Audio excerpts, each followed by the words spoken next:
It was a quiet afternoon in the city, the kind where people come to the cafe not just for coffee but for a moment of peace, a chance to unwind. The aroma of freshly brewed espresso lingered in the air, and the soft hum of background chatter filled the space. But in the middle of all that tranquility, there was a sudden, jarring moment that would forever change everything. Jessica had been sitting by the window, a steaming cup of coffee in her hands, her eyes lost in the pages of a book. Her husband Mark was running late, as usual, but she didn't mind. She was content, the hum of the cafe her little escape from the busy world outside. But then, it happened. A man, dressed in a sharp suit, came barging in through the door. His eyes immediately fixed on Jessica, his gaze intense, unsettling. Without any words, he made his way toward her.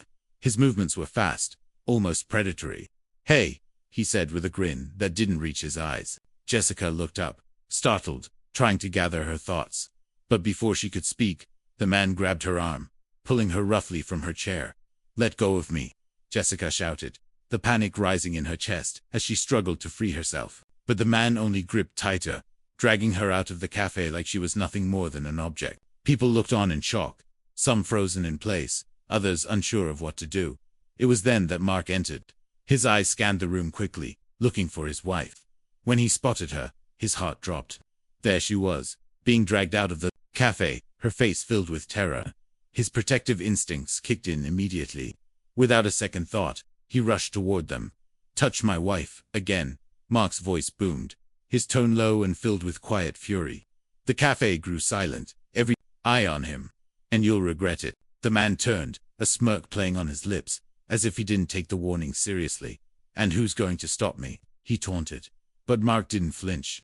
With one swift motion, he stepped between the man and his wife. His chest was heaving with anger, but his eyes were calm, determined. He wasn't about to let this stranger hurt her. Not today, not ever. "I am," he said, his voice now cold, unwavering. The man hesitated for a moment, his bravado slipping as he realized the strength in Mark's resolve. He released his grip on Jessica, backing off just enough to let her go. Jessica stumbled back into Mark's arms, her heart racing, her hands trembling. She didn't even realize how tightly she had been holding on to him, until he gently cupped her face, his touch grounding her. "I'm sorry, baby," Mark whispered, his voice soft now. "Are you okay?" Jessica looked up at him, her eyes filled with both fear and gratitude.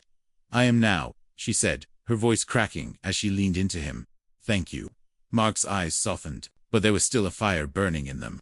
"You never have to thank me for that," he replied. "I'll always protect you." As the tension in the cafe started to ease, the man finally turned and walked out, his ego bruised, but nothing more. The cafe, once filled with murmurs of disbelief, began to settle again. People slowly returned to their seats, the moment fading into the past. But for Jessica and Mark, the world had shifted. The love, the protectiveness, the deep bond they shared had never been more evident than in that moment. They stood there for a while, just holding each other, letting the world fade away. And though the day had started like any other, they both knew it had become a defining moment in their lives. It wasn't just about physical protection, it was about love, trust, and the unwavering promise to always stand by each other, no matter the challenge. Mark kissed her forehead, pulling her closer. "You're safe, I've got you." And as they left the cafe hand in hand, they knew they could face anything together. Because in the end, love wasn't just about the good times, it was about being there for each other in the hardest moments. The moments that truly tested the strength of their bond, and theirs. It was unbreakable.